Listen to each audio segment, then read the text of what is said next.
Bonjour les amis, j'espère que vous allez bien. On se retrouve aujourd'hui pour une nouvelle vidéo. On va parler de Ousmane Sonko qui a rencontré Mélenchon et j'ai vu son discours qu'il a donné à l'encontre de Mélenchon et de la France en général, où il a parlé de la monnaie, où il a parlé des bases militaires françaises au Sénégal et où il a parlé également de la sécurité. Mais moi, dans ce discours, j'ai beaucoup aimé lorsqu'il a parlé des bases militaires et il a pris des exemples français. Donc il a pris des exemples français de Charles de Gaulle. Il a entendu le dire français également, c'est là que vous nous avez refusé d'utiliser les armes d'autres personnes, d'avoir des bases militaires chez vous, ou même les Africains ne peuvent pas avoir des bases militaires chez vous, mais vous pouvez avoir des bases militaires ailleurs ou dans les pays africains.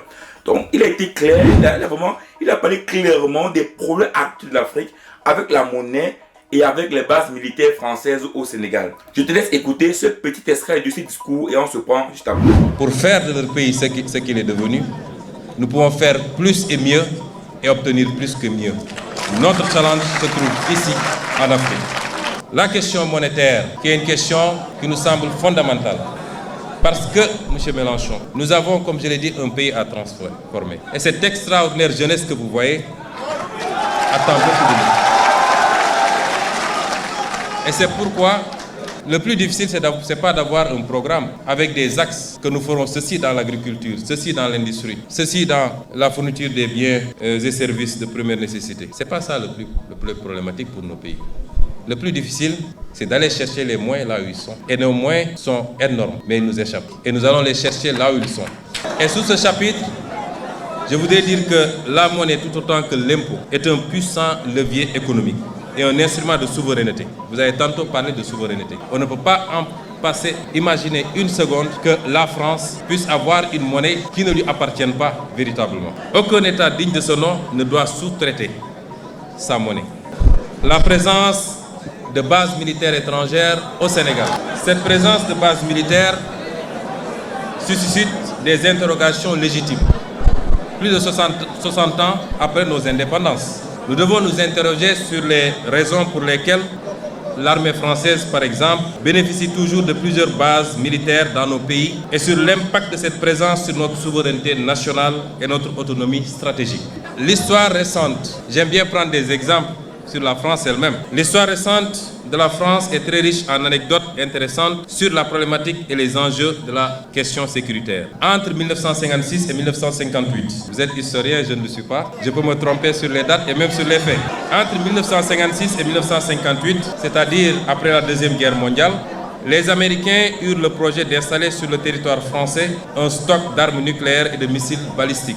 Le projet buta sur la double question du commandement et du contrôle des missiles, dont le déploiement était admis par les militaires français comme un bon moyen d'accroissement du pouvoir dissuasif de l'OTAN. L'armée de l'air de la France jugeait alors inacceptable le principe selon lequel les escadrons de missiles balistiques resteraient sous commandement américain. Ces unités devaient impérativement être sous commandement national. Dès son arrivée au pouvoir, le général de Gaulle, encore lui, lors de la réunion de défense du 7 juin 1958, avisa que ces armes devront être obligatoirement sous contrôle français et que la France réclame le droit de donner son avis dans le déclenchement d'une éventuelle guerre nucléaire, toute condition jugée excessive par les Américains au point qu'un accord n'ait pu être conclu. Deuxième exemple, en mai 1966, le général de Gaulle engagea la France à se retirer du commandement intégré de l'OTAN, qui disposait alors d'une dizaine de bases militaires en France. Et la conséquence, nous la savons. Et justifia cette décision par la volonté de la France de disposer d'elle-même, volonté qui est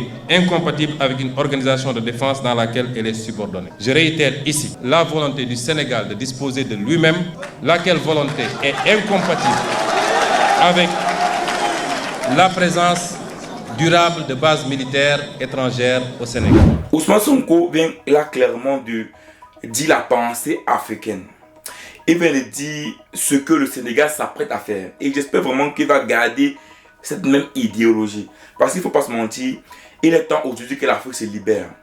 Quand il parle de la monnaie, il dit clairement qu'il est temps que l'Afrique devienne souverain monétairement.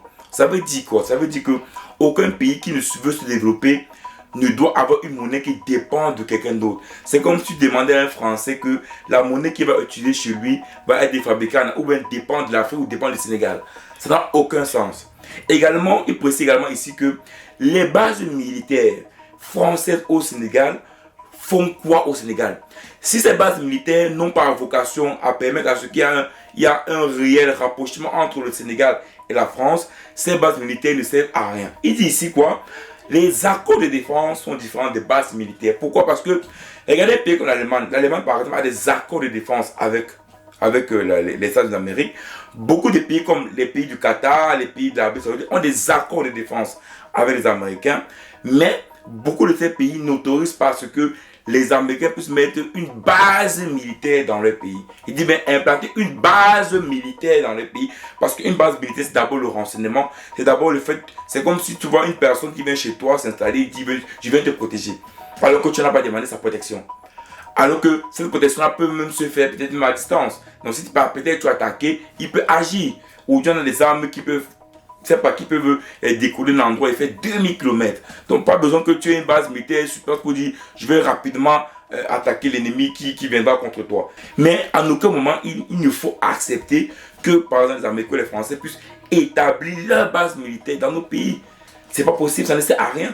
Donc ici, clairement, le Sénégal, avec le Premier ministre Ousmane Sonko et bien sûr Diomaye Faye, sont en train de dire clairement ici, à Mélenchon, c'est vrai qu'il n'est pas français, il n'est pas président français, mais quand même, il parle à la France, donc il a dit clairement ici là que vos bases militaires, bientôt, ça n'existera peu au Sénégal. L'Afrique aujourd'hui est dans un nouveau tournant. L'Afrique aujourd'hui est dans une nouvelle aventure. L'Afrique aujourd'hui est dans une nouvelle perspective d'avenir. Donc ça veut dire qu'aujourd'hui, on a compris que toutes les anciennes alliances, on va couper ça. Je vous dis bien, ça a commencé au Sahel, au Sénégal, nouveau président. D'autres pays en Afrique de l'Ouest, ne vous inquiétez pas. Le Nigeria, ils ont voté un vieux président, je ne sais pas pourquoi, mais aujourd'hui, ils se rendent compte que ce vieux président ne fout rien. Donc, au moment des élections présidentielles, si un jeune qui se présente, ils voteront un jeune à la présidence. En Côte d'Ivoire, ça va changer. Au Bénin, ça va changer. Au Togo, ça va changer. Au Cameroun, ça va changer. Je vous dis bien, tous ces pays africains francophones, lorsque les jeunes arriveront au pouvoir, les choses changeront. Aujourd'hui, on ne veut plus d'une alliance, on veut plus d'une alliance partenariale entre l'Afrique et la France. Les Africains, aujourd'hui, les jeunes présidents africains ont décidé de, bon, Ousmane Sonko n'est pas président, mais on connaît tout ce qui est normal, il devrait être président. Donc, ils ont décidé de prendre les choses en main, de prendre le destin de l'Afrique en main. Donc, il est temps et de rappeler l'histoire parce que Ousmane Sonko rappelle toujours l'histoire de la France. Donc, il prend l'exemple français. Pour dire, chez vous, vous refusez ça, mais chez nous, vous voulez qu'on accepte ça. Ce qui n'est plus le cas et ce qui ne sera plus le cas. Donc moi, personnellement, j'ai apprécié cette sortie-là. J'ai apprécié ce discours avec un ton fort, avec un ton de fierté, pas un ton d'infériorité, voilà, devant Mélenchon qui est un historien, parce que Mélenchon c'est un historien. Ceux qui connaissent un peu Mélenchon savent que c'est un monsieur qui connaît beaucoup l'histoire de la France. De l'Afrique, ça ne sait pas. Mais il sait qu'il connaît beaucoup l'histoire de la France et même du monde. Donc c'est un monsieur que lorsque tu parles avec lui de l'histoire, il s'y connaît parfaitement. Donc quand Ousmane Sonko utilise cette parole devant Mélenchon, c'est pour le rappeler que chez vous-même, vous avez refusé ça. Donc nous, on n'acceptera plus ça. Donc les amis, moi je suis très fier de cette sortie de Ousmane Sonko. Très fier que cette jeune génération-là qu'on comptait sur eux commence à montrer les dents. Donc ils commencent à prouver une fois de plus qu'ils ne seront pas là pour blaguer avec les Français, qu'ils seront là réellement pour les intérêts des Sénégalais, et rien que les intérêts des Sénégalais, donc rien que pour permettre à ce que le Sénégal puisse se développer, et rien que cela, donc tout ce qui peut concourir à empêcher ça, à ralentir cela, ils mettront tout de côté.